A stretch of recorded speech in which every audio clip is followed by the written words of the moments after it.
창세기 12장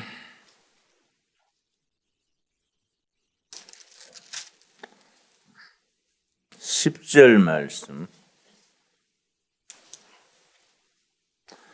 어제 아침에 아브라함이 75세의 부르심을 입어서 순종하여 본토 친척 아비 집을 미련 없이 떠났다 했습니다. 에크르캄 떠나가라, 그 말씀에 순종했습니다. 아브라함의 신앙을 그래서 순종하는 신앙, 그렇게 부릅니다. 그는 믿음의 조상이었습니다. 그런데 믿음의 조상이었다고 성격적으로 완벽했느냐? 그렇지 못합니다. 성경상의 아브라함의 실수, 아브라함의 과오가 4가지가 등장합니다. 창세기 12장에서 22장까지가 아브라함의 이야기인데 12장에서 22장 사이 아브라함의 짧게 쓴 일생에서 4가지 실수가 나타납니다. 그 실수로 인하여 아브라함이 대단한 고초를 받았고 후손들까지 엄청난 어려움을 당하고 있습니다. 아브라함의 4번째 마지막 실수로 인하여서 지금 또 중당 지방에 평화가 이루어지지 못하고 피비린내 나는 싸움을 계속하고 있습니다. 영적인 사람들은 그 점에 있어서 대단히 주의해야 합니다. 자기 한 사람의 방심, 실수로 인하여 많은 사람들에게 피해를 줄 수 있는 그런 계기가 될 수 있습니다. 하나님의 사람은 매사에 조심조심할 일입니다. 특별히 어떻게 보면 작은 일의 실수 때문에 큰 어려움을 당합니다. 세계적으로 유명한 설계사가 물었습니다. 선생님은 설계 분야의 세계적인 1인자신데 그 비결이 뭐입니까? 물으니까 그 설계사가 디테일을 철저히 하는 겁니다. 디테일 아시죠? 마무리 작은 거 하나하나, 배관 하나, 무슨 소켓 하나, 디테일에 철저히 하는 겁니다. 그런 대답을 했다 합니다. 신앙생활에도 디테일에, 작은 일에 배려를 해야 합니다. 우리가 한국인들은 좋게 말하면 대범하고 나쁘게 말하면 너무 듬성듬성 소 풀 뜯어 먹듯이 대충 하는 버릇이 있습니다. 그 점에 있어서 일본과 우리하고는 대조가 됩니다. 일본 사람들은 마무리 시야게라고 합니다. 시야게. 마무리를 철저히 합니다. 그래서 많은 사고를 예방을 하고 일본 사람들의 그 마무리를 잘하는 디테일에 철저한 문제가 그 사람들의 이미지, 국력을 쌓는 데에 중요한 역할을 합니다. 우리는 성품도 좋고 호방하고 대범한 건 좋은데 디테일에 약하기 때문에 큰 허물을 범하게 됩니다. 신앙생활에도 마찬가지입니다. 영적인 생활에 우리가 소소한 부분에 등한시하고 대충하기 때문에 하나님께 영광을 돌리지 못하는 경우가 많습니다. 12장 10절 말씀. 가나안 땅에 마침내 들어갔습니다. 마침내. 산 넘고 물 건너 낮의 더위와 밤의 추위와 강도의 위험과 많은 대가를 치르고 마침내입니다. 마침내 가나안 땅으로 향해서 가는데, 가나안 땅에 갔는데 기대와는 완전히 다릅니다. 하나님이 가라 하셔서 출발할 때는 거기 가면 물도 많고 풀도 많고 거기는 기맥힌 곳이겠지. 하나님이 멀쩡히 살고 있는 나를 가나안 땅에 가라 할 때는 거기에 멋진 초원과 물과 지상낙원 같은 곳이 마련되어 있지 않겠는가, 그런 생각을 했습니다. 가서 보니 그 착각이에요. 10절, 그 땅에 기근이 들었으므로, 기대하고 가나안 땅에 갔는데 가뭄이 심해가지고 짐승이 막는 물은 말할 것 없거니와 사람이 먹을 물조차 어려워지는 가뭄이 들었습니다. 아브라함이 그 가뭄을 이기지 못했습니다. 하나님이 가라 했는 땅이면 가뭄이 들고 재난이 와도 하나님이 어련히 목숨 부지해 주시겠지. 믿음으로 풀잎에 이슬 받아 먹더라도 견뎌야 하는데 어정쩡하게 타협을 합니다. 이거 안 되겠다. 큰 기대를 하고 왔는데 이건 가뭄이 들어가지고 이 싹시 노랗구나. 잠시 좀 딴 방법을 찾아야겠다. 그 인간적인 편법을 씁니다. 하나님의 일하다가 요령을 피우고 사람의 방법을 찾으면 거기서 사탄이 틈을 탑니다. 무슨 생각을 했느냐? 아브라함이 애굽에 거류하였고 그리로 내려갔으니 이는 그 땅에 기근이 심하였음이라. 기근을 피해서 거기에 맞붙어서 극복하지를 못하고 애굽으로 내려갔습니다. 가뭄이 풀릴 때까지는 애굽 땅에 좀 내려가서 피해 있다가 가뭄이 지난 뒤에 오면 되겠냐, 이런 생각을 했습니다. 자, 성경상에서 애굽으로 갔다는 말은 무슨 의미냐? 애굽으로 내려간다는 말은 영적 의미가 있습니다. 이사야서 31장이 대표적입니다. 이사야서 31장 1절 말씀. 우리가 세상 살아가면서 신앙생활하다가 어려움을 닥치면은 신앙의 신조를 굽히고 절개를 굽히고 애굽으로 내려가는 경우가 우리 왕왕 있습니다. 요령을 피우고 인간의 편리를 찾습니다. 그러다가 하나님의 뜻을 자신도 모르게 저버리게 됩니다. 31절, 도움을 청하려 애굽으로 내려가는 자들은 화 있을진저. 어떤 시련, 어떤 역경, 어떤 가뭄도 믿음으로 극복을 해야 하는데 편의주의를 위해서 도움을 청하러 애굽으로 내려가는 사람들은 화가 있다. 애굽으로 내려간다는 말은 세상과 타협한다는 얘기입니다.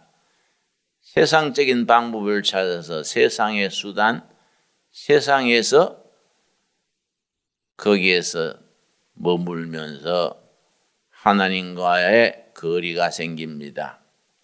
그런 사람은 화가 있다. 왜냐? 그들은 말을 의지하며 병거의 많음과 마병의 심히 강함을 의지하고 이스라엘의 거룩하신 이를 앙모하지 아니하며 여호와를 구하지 아니하나니, 하나님 중심이 아니고 말을 의지하고 무기를 의지하고 인간의 수단을 의지하고 세상 것을 의지해서 하나님을 의지하는 데서 떠나는 생활이 애굽에 내려간다는 말이 지니는 상징적인 의미입니다. 도움을 구하려 환난의 날에 애굽으로 내려가는 자는 화가 있을진저 그들은 하나님을 의지하지 아니하고 말을 의지하고 세상 수단을 의지하고 방편을 의지하고 적당하게 얼렁뚱땅 세상적인 수단과 방법에 빠져듭니다. 요령주의에 빠집니다. 신앙생활의 가장 적이 요령주의입니다. 영적인 원칙에 충실하지 아니하고 자기 꾀, 세상 방법, 세상 것을 의지하다가 하나님과 나 사이의 근본 관계에 손상이 일어나게 됩니다. 한 번 단추를 잘못 끼우면은 계속 단추를 잘못 끼우게 되듯이 거기서부터 두 번째 실수가 나타납니다. 아브라함의 일생 창세기 12장에서 22장에 나오는 아브라함의 일생에서 4번의 실수가 등장한다 했는데 그 뒤에도 아브라함이 성경에 기록되지 않는 실수도 여러 번 했을 수가 있겠지요. 그러나 성경에서는 딱 중요한 4가지만 딱 골라서 적었습니다. 그 아브라함의 일생이 4가지 허물을 적을 때는 허물 하나하나가 우리에게 가지는 의미가 있을 줄로 압니다. 그 아브라함의 실수와 허물이 바로 우리 자신들의 과오와 실수로 받아들이고 우리 자신을 돌아보는 것이 성경 읽는 사람의 마음가짐이어야 합니다. 11절 말씀. 그가 애굽에 가까이 이르렀을 때에 그의 아내 사레에게 말하되 내가 알기에 그대는 아리따운 여인이라. 이삭의 아내가 미녀랬습니다. 미스 코리아쯤, 미스 이스라엘쯤 됐던가 봐요. 그 남자가 결혼할 때 마누라 인물을 대충 골라야지 괜히 미녀 찾다가 미녀 거기에 문제가 생기는 겁니다. 아브라함이 아내 사레가 아주 매력적인 여자였던가 봐요. 애굽에 내려가서 걱정이 되는 겁니다. 애굽 남자들은 욕심이 많고 경우도 없고 무자비하다는데 당신 그래 잘생겨가지고 나를 해코지하고 당신 뺏어갈까 봐 겁나요. 이런 식으로 나가는 거지요. 12절. 애굽 사람이 그대를 볼 때에 이르기를 이는 그의 아내라 하고 나는 죽이고 그대는 살리리니 원컨대 그대는 나의 누이라 하라. 그리하면 내가 그대로 말미암아 안전하고 내 목숨이 그대로 말미암아 보존하리라. 이게 아브라함의 치명적인 실수고 아브라함의 성격적인 약점입니다. 마누라 미녀를 골랐으면 목숨 걸고 지킨다 말인 따라도 시원스럽게 해야 될 낀데 당신 나한테 오빠 그랬어요. 우리 여보 하다가 당신 미모가 탐나서 나를 해코지하고 당신은 뺏어갈까 봐 겁나요. 아마 성경에는 기록하지 않았지만은 아내 사례가 한심했을 거예요. 아이고 이렇게 기죽은 남자 데리고 어떻게 살까? 잘난 여자하고 살려면은 목에 칼이 들어도 응? 당신은 지켜. 나중 도망갈 때 가더라도 말이라도 그래야 될 낀데 미리 날 오빠라서 당신 미모 때문에 내 죽을까 봐 겁나요. 참 사나이 닿지 못합니다. 그렇게 용기 없고 기죽은 남자를 믿음의 조상이라고 또 해서 참 어떻게 된 건가. 그런데 하나님이 거기에 간섭을 하십니다. 실제 걱정하던 대로 오빠 하니까 그 지역의 권력자가 사례를 데려가 버렸어요. 생호래비가 됐습니다. 13절 원컨대 그대는 나의 누이라 하라. 그러면 내가 그대로 말미암아 안전하고 내 목숨이 그대로 말미암아 보존하리라. 그 사례가 한심하지 않았겠습니까? 아이고 내 평생 이런 남자 믿고 살겠냐. 뭐 성경에는 쓰지는 않았지만은 내 짐작에 그래요. 그런데 14절 아브라함이 애굽에 이르렀을 때에 애굽 사람들이 그 여인의 심히 아리따움을 보았고 바로의 고관들도 그를 보고 바로 앞에서 칭찬함으로 그 여인을 바로의 궁으로 이끌어들인지라. 권력자가 소문 듣고 데려가 버린 겁니다. 그러니까 나도 아직 결혼 안 한 아들이 37살치가 있는데 너 여자 골릴 때 인물 보지 마라. 남자가 결혼해서 6, 7개월 지나면 마누라 얼굴 잊어버리고 산다. 서로 정으로 가슴으로 사는 거이지 인물 보는 거 아니요. 안 그랬더니 우리 아들이 아버지 우리 집에 못생긴 여자는 엄마 하나로 좋게요. 그래서 야 인마 아버지한테 실례지. 내가 나한테는 꽃 같은 미녀인데 네가 아버지한테 그런 말 할 수 있나? 우리 부자간이 웃었어요. 근데 실제는 대충 골라서 하는 게 좋습니다. 괜히 잘난 여자 데리고 살다가 이렇게 봉변당하는 거예요. 그렇다고 뭐 잘났다고 매일 쳐다볼 것도 아니고 뭐 부부란 게 다 가슴으로 정으로 사는 거지요. 그런데 아브라함이 참 한심한 것이 사례를 데려가면서 그냥 데려간 게 아니고 선물을 잔뜩 줬습니다. 16절입니다.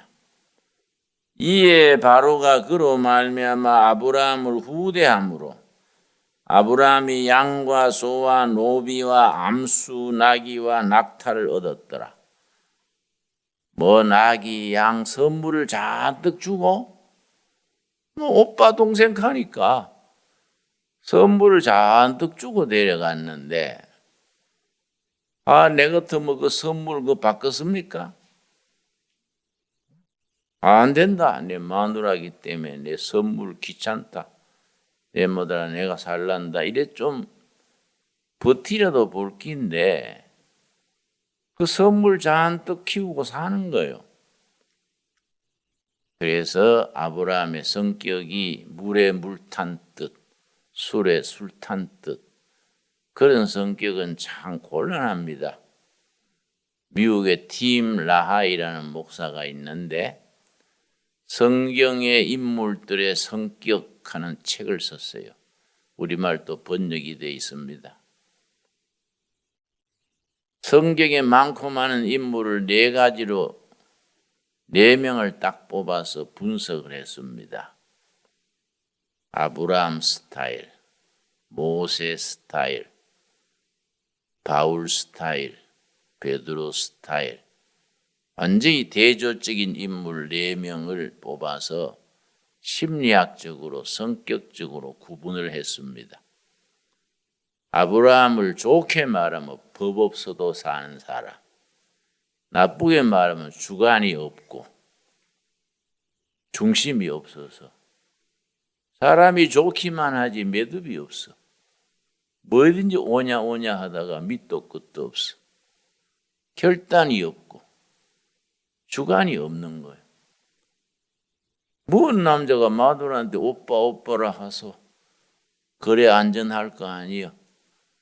그러다가 마누라 뺏겨버리고 선물 준 낙타, 염소, 양을 그냥 먹이고 있는 거예요. 아, 마음에 안 들어요. 그런데 그 사람을 믿음의 조상이라 했다. 그 좀 이상하다. 하나님께서는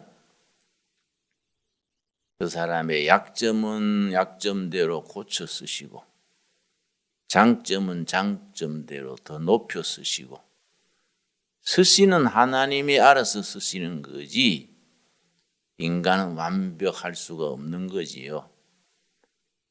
아브라함처럼 물에 물 탄 듯 앞뒤가 없는 남편 만나면 사는 게 박력이 없어요. 사는 게 지루하고 맨날 좋기만 하지 매듭이 없어요. 또 대신에 또 뭐 큰일 못 저지르지요. 소심하니까 조용하게 문제없이 살지만은 사람이 가끔 가다가 한번 박력이 변화도 있어야지 맨날 조용하기만 하면은 갔다가 우울증 걸리기 쉽지요. 두 번째는 모세 스타일. 모세는 이상주의적이고 꿈이 있고 아주 명석한 보수 기질이 있는데 이 사람은 탁월한 만큼 사람들과 살 섞이지를 못해. 고독한 천재가 되기 쉽습니다. 자기 혼자 잘나가지고 이상을 추구하다가 현실에 어두워지기 쉽습니다. 그걸 모세 스타일 그럽니다. 그 팀 라하이 책에 썼습니다. 예술가 그런 창조적인 사람들 중에 모세 스타일이 많다. 수많은 천재들 예술가들이 빛을 보지 못하고 자기 타고난 재주를 펴지 못하고 뒤안길에서 사라진 인재들이 숱하 많다. 모세 스타일이 위험한 거예요. 창의력 있고 아이디어 있고 독창적이지만은 빛을 보지 못하고 그들에 묻혀 지나는 경우가 많습니다. 바울 스타일은 뭐이냐? 의지가 강하고 꿋꿋하지요. 그런데 의지가 강하다 보니까 인간미가 없지요. 이런 남편 만나면 사업을 하면은 처자식보다 사업이 앞섭니다. 애들이 뭐 필요하다 그러면 야 인마 지금 회사가 망할 지경인데 니 그거 들어주게 됐냐? 부인이 뭘 사야 된다 그러면 여보 정신 차리시오. 회사가 부도 직전인데 무슨 그런 걸 살라 그래요. 참고 사시오. 회사가 앞서버리죠. 목회자도 그런 바울 스타일은 교회 성장을 위해서 교인들 뭐 한두 명은 자꾸 잔소리 하려면 딴 교회 가버서 뭘 그렇게 곤시랑거리고 교회에 그렇게 협조를 안 하는 기요 하고 콱 누질입니다. 그 바울 스타일이요. 바울 스타일. 일의 추진력은 있는데 사람을 상처 주는 거지요. 일은 박력 있게 잘하는데 사람들한테 잘 품어서 가지 못하지요. 하나님은 그렇게 하겠습니까? 하나님의 공중의 새도 다 챙기시고 들의 백합화도 다 챙기신 하나님인데 일을 위해서 너는 그냥 가만히 있어라. 그런 하나님은 아니지요. 그게 바울 스타일이 장점이 단점이 되는 겁니다. 이 베드로 스타일이 골치 아픕니다. 우하고 나섰다가 뒷감당 못하는 거예요. 성질이 다혈질이 돼가지고 뭐 무슨 문제가 있으면 앞에 나가가지고 내가 처리한다고 나섰다가 뒤가 흐지부지 해가지고 뒤처리를 못하니까 아이고 예수님 나 죽네요. 그 갈릴리 호수의 풍랑이 일 때 예수님 밤중에 걸어오셨지 않습니까? 제자들이 야 물귀신이다. 밤중에 풍랑이 부는데 물 위로 누가 걸어오니까 야 이건 물귀신이다. 두려워하는데 베드로가 아니야 선생님인 것 같다. 선생님 그래 나다. 그러니까 기뻐가지고 나도 물 위로 걸어가게 해주십시오. 그 예수님이 오너라. 그러니까 처음에 예수님 바라보고 갈 때는 물 위로 잘 걸었는데 계속 예수님만 봤으면 될 긴데 파도를 본 게야. 물개를 보니까 겁이 덜컥 나가. 물에 빠져들어가니까 아이고 예수님 나 죽네요. 그 예수님을 봤으면 끝까지 보는 기지 중간에 파도 볼 일이 없는 거예요. 아이고 나 죽네요 하니까 예수님이 건져줬습니다. 이 믿음이 적은 자야. 믿으려면 정말 끝까지 믿고 믿다가 중간에 그 파도 보면 되겠냐? 예수님한테 꾸지름 들었습니다. 그런 사람을 다혈질 사람. 그런 남편 만나면 고생길이 확 열려요. 그런 남편이 뭐 사업 같은 거 하면 일을 저지러 가지고 재벌 될 듯이 당신 뭐 아주 공주님처럼 호강시켜 줄게 해놓고 사돈 팔촌 돈 빌려다가 사업하다가 망가지니까 기가 죽어가 여보 당신 처갓집에 가봐. 그 돈 좀 돌려달라 그래. 아이고 입 떨어지지 않는 걸 친정 가서 겨우 돈 좀 구해다 주면 또 좀 하다가 또 확 저지러 놓고 억지로 부인이 수습해 놓으면 또 기가 살아나가지고 또 저지러 놓고 그거 몇 번 하고 나면 청춘이 가는 거예요. 이 베드로 스타일이야. 베드로 스타일. 그런데 팀 라하이 목사가 그 책의 결론에 주장하는 것은 아브라함 스타일이든 모세 스타일이든 바울 스타일이든 베드로 스타일이든 장점이 있고 단점이 있는 것이다. 모든 인간은 완벽한 것이 없다. 예수님만 완벽하지 인간은 다 장점 단점이 섞여 있다. 문제는 뭐냐? 내 모습 그대로 있는 그대로 주님 앞에 맡기면 주님이 단점은 고쳐 쓰시고 장점은 북돋아 쓰시고 있는 그대로 바치는 것이 중요하다. 그 책의 결론입니다. 옳은 말씀이지요? 옳은 말씀이에요. 괜한 단점이 이런데 뭐 하나님 일 안 해야지 그건 아니에요. 내 모습 그대로 하나님께 바치면 하나님이 쓰시는 겁니다. 그런데 아브라함이 마누라 뺏겨가지고 그 양 염소 보내주는 거 먹이고 사는데 그게 될 일입니까? 그 사례를 통해서 나중에 메시아가 날 할머니인데 어대 왕궁에 가서 첩으로 들어가서 될 일입니까? 하나님이 측은히 보시고 찾아주는 겁니다. 자, 17절 말씀. 창세기 12장 17절. 여호와께서 아브라함의 아내 사라의 일로 바로와 그의 집에 큰 재앙을 내리신지라. 그 권력자 바로 집에 큰 재앙을 주시고 그 재앙이 그 사라의 여자 데려간 것 때문에 그렇다는 거 알게 하신 것 같아요.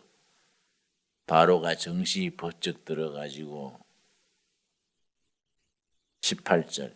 바로가 아브라함을 불러서 이르되 너가 어찌하여 나에게 이렇게 행하였느냐? 너가 어찌하여 그를 너 아내라고 내게 말하지 아니하였느냐? 너가 어찌 그를 누이라 하여 내가 그를 데려다가 아내를 삼게 하였느냐? 너 아내가 여기 있으니 이제 데려가라. 말은 점잖게 썼지만은 화가 난 바로 왕이 뭐 쉽게 말했겠습니까? 이 멍청한 사나야. 마누라면 마누라 그러지. 오빠 동생 가는 거 보고 선물 주고 데려왔는데 그 때문에 우리 집에 망할 뻔했잖냐. 배기도 싫다, 데리고 가라. 그거 여자 건드렸다가 온 집안이 재앙을 당할 평이라. 택도 없는 소리죠. 예수님의 할머니 될 부인데 세상 권력자가 그 뭐 담회가 되겠습니까? 하나님이 찾아줬습니다. 하나님이 찾아서 제자리에 오게 했습니다. 이 말씀에 교훈이 있어요. 하나님은 우리가 못난 질 할 때도 우리 편이라. 네가 엉터리 짓 했으니 당해봐라, 이 아니야. 하나님은 우리를 사랑하시기 때문에 착한 일, 선한 일 할 때만 우리 편이 아니다, 이게. 못난 짓 하고 엉터리 짓 하고 엉뚱한 짓 할 때도 아이고 네 인생이 그렇다, 내가 잡아줄게. 하나님은 우리가 모범생일 때만 우리 편이 아닙니다. 빗나갈 때도 엉뚱한 짓 할 때도 하나님은 우리 편이라는 것 인식하시기 바랍니다. 언제든지 하나님께 요청을 구하고, 하나님 또 멍청한 짓 했네요, 도와주십시오. 요청을 하면 하나님이 손을 펴주시는 거예요. 여러분, 지나간 인생을 살펴보십시오. 그런 일이 한두 번입니까? 그때 하나님이 안 붙들어 주셨으면 나는 지금 없어. 지금까지 하나님이 우리를 이끄셨으므로 우리가 지금 이 자리에 있는 겁니다. 아멘 하십니까?